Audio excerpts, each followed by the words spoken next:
Hello beauties, I'm back with another Fabulous Confabulation, which I'm walking to now. And I can't tell you who the person is until I do my introduction, which you'll see in like a little bit. But I'm currently in New York City and it's freezing. Got gloves, my scarf, my hoodie, my hoops because, you know, stylish. And I'm currently on 21st Street and 7th Ave and we're walking to 19th Street. So I'm going to show you a little bit what's like in my view right now.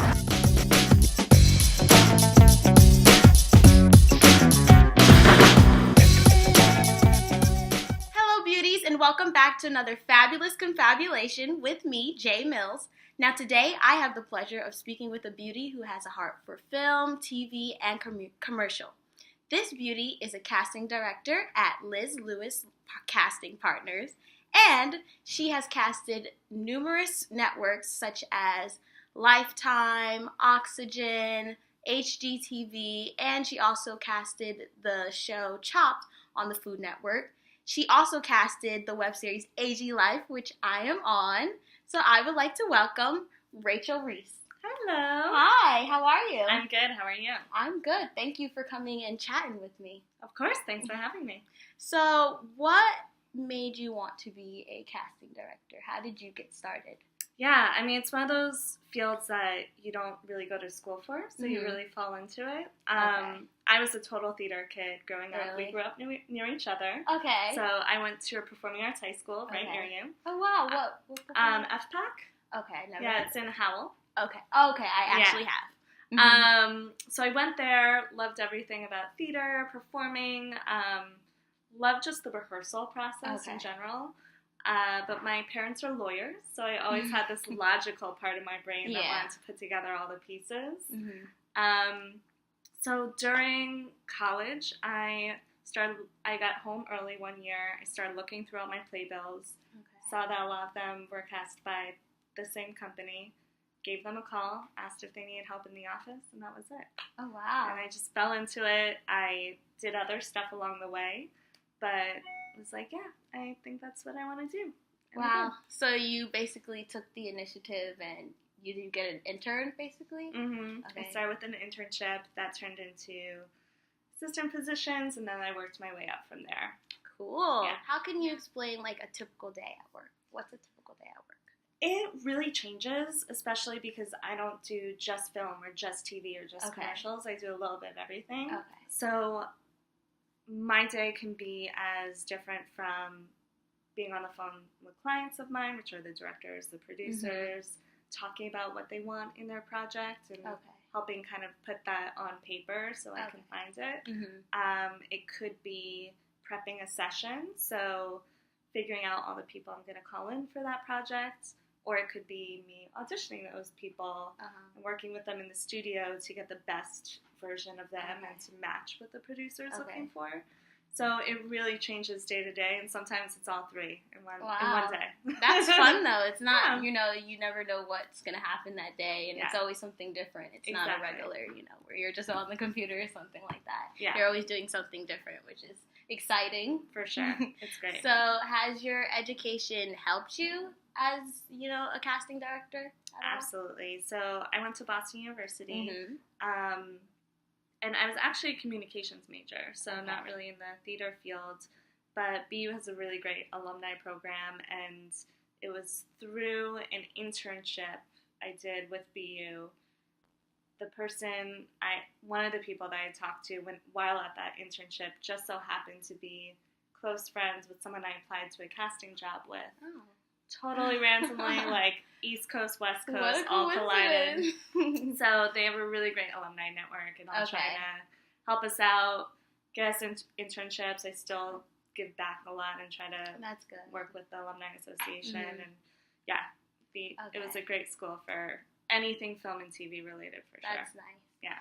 So when you are auditioning, what are some attributes that you look at in actors and performers? It really depends on what I'm casting at that moment. It could be a commercial where I'm looking for something really specific, like 6-foot-tall fire breather, which I've had to cast before. Or it could be a chef, or it could be an actor who has a really unique take on a role. Okay. So for each project, I kind of approach it with a clean slate. Mm-hmm.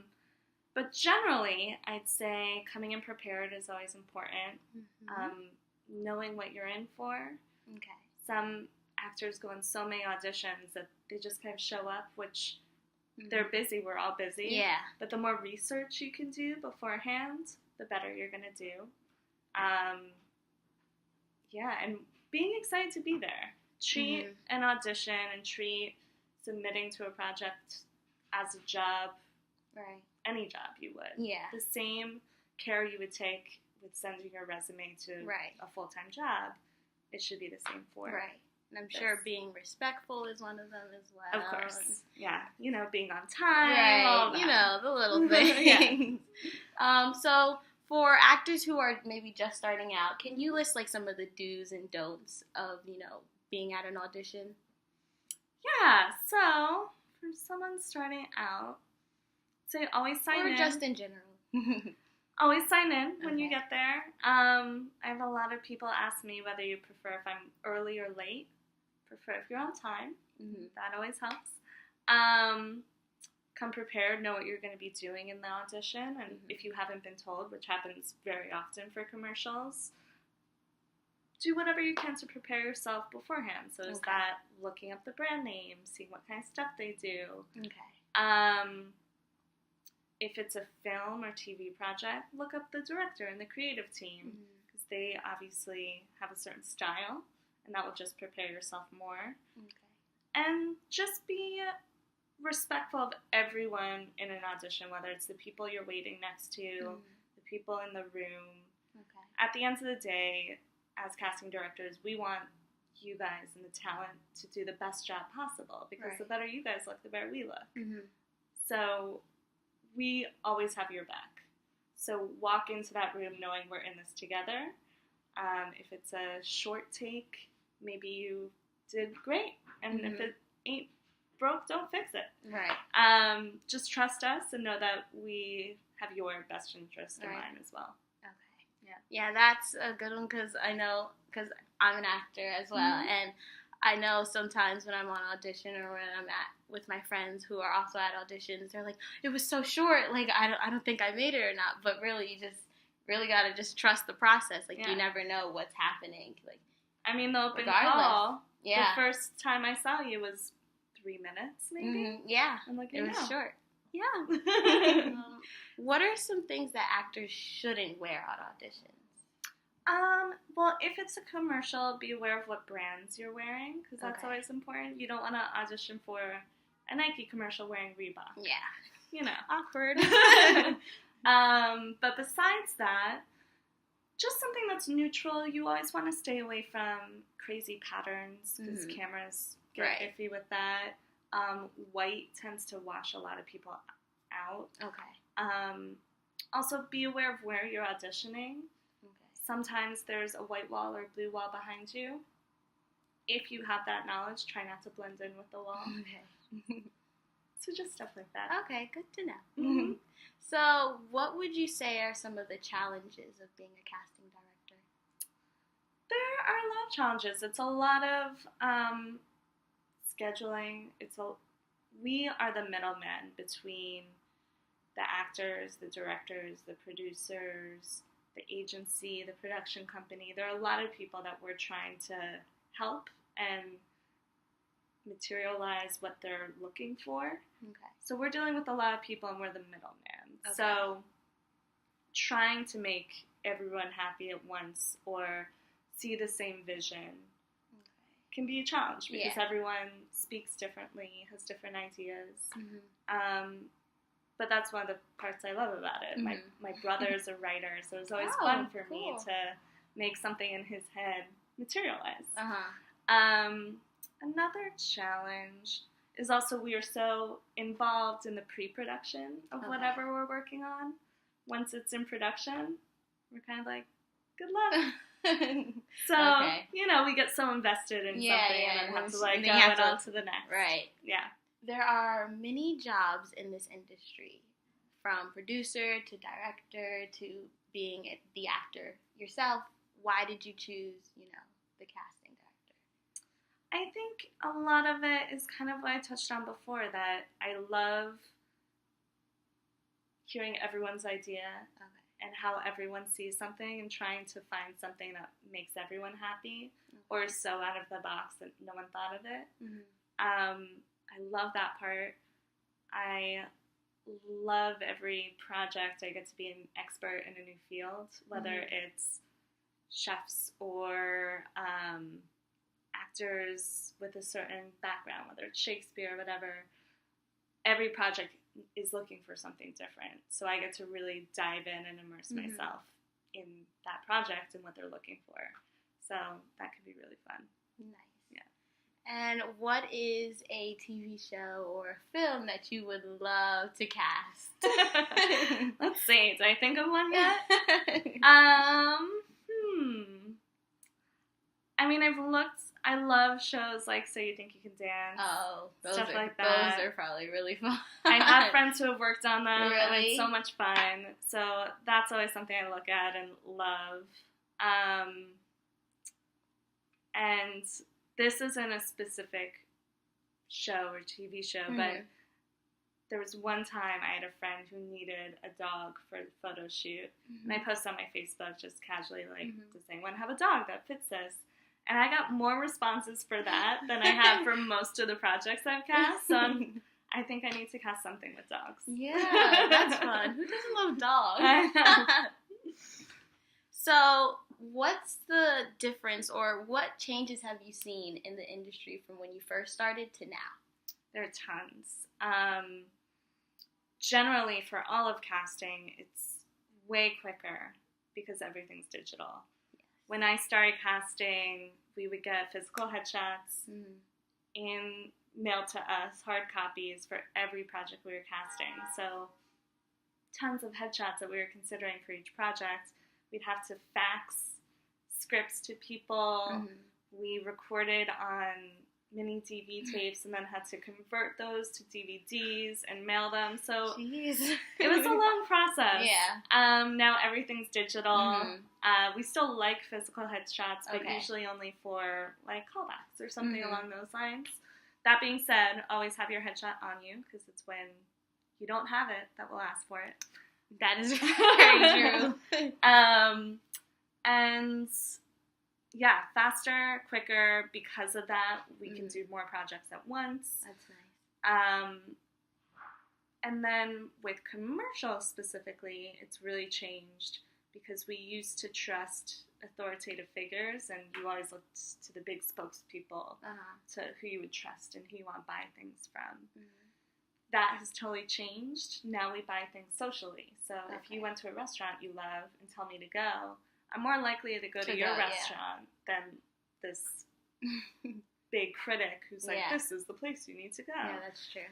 So that has really affected the commercial industry as a whole, because we're casting different people. All right. Yeah. Do you think that, everything being digital made things on your part a lot easier or less stressful, maybe? Or do you prefer the other way better? I think it made it easier for sure. Less stressful, maybe not, because it's put a lot more on our plate, and now everything is need to get it done really quick because it's possible to do it quicker. True. So now you don't have as much time as you had before. Exactly. So before, when you had to mail DVDs of all of the best actors for film to the director, you had to wait until he got it. He watched all of it. He heard back. Now it's so instantaneous that we're always going. Exactly. Yeah. So what are some benefits that you think that entertainment brings to society? So much. I mean, it's been stressful as Americans in the last few years. Yeah. And I think everyone's looking for some sort of escape, whether it's a short commercial or a reality show or film or a television show. And giving people the opportunity to focus outside of their world is really important. Yeah. Yeah. I definitely agree with that. It really gives, people a way to just use their imagination to relate with the TV show or whatever they're watching. It's a good escape to what's going on. Absolutely. Now, are there any ways that you give back? Yeah. I am very involved in Avon's breast cancer fundraising. I've done the Avon Walk for, this year was my 7th year, and we walk 40 miles around New York. Wow. And raise money. Although I think they are revamping their plan. But so breast cancer is something I raise a lot of money for. Okay. I like to give back with Boston University as much as I can. Yeah. Any way that I can give back, I'm inclined to, for sure. And you were also on like a panelist for Women in Film. How was that? Yeah, it's great. I try to teach as much as possible. I think, again, the better that actors feel and the better prepared they are, the better it is for me too. So any way that I can give back by educating actors, whether it's being on a panel or teaching as much as I can, yeah, I love to do it. Nice. So before we go, are there any last advice that you would like to share with the beauties? I say if you are interested in acting and something you love to do, there's a spot for everyone in the entertainment industry. So definitely do your research, educate yourself as much as you can, and don't give up if it's what you really want to do. Nice. Thank you so much for chatting with me. I feel like I learned a lot myself as an actor, and I hope you guys did too.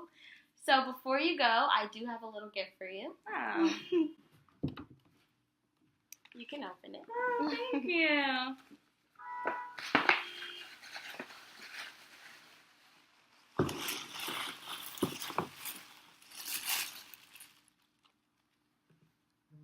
Oh, cool. It's a Girls with Beauty and Brain shirt, which I'm wearing now. We match. Yes. I love it. Thank you so much. Thank you. Thank you so much once again. Thank you. And remember, guys, Rachel is a girl with beauty and brains, and so are you. Thank you, and stay tuned. Bye.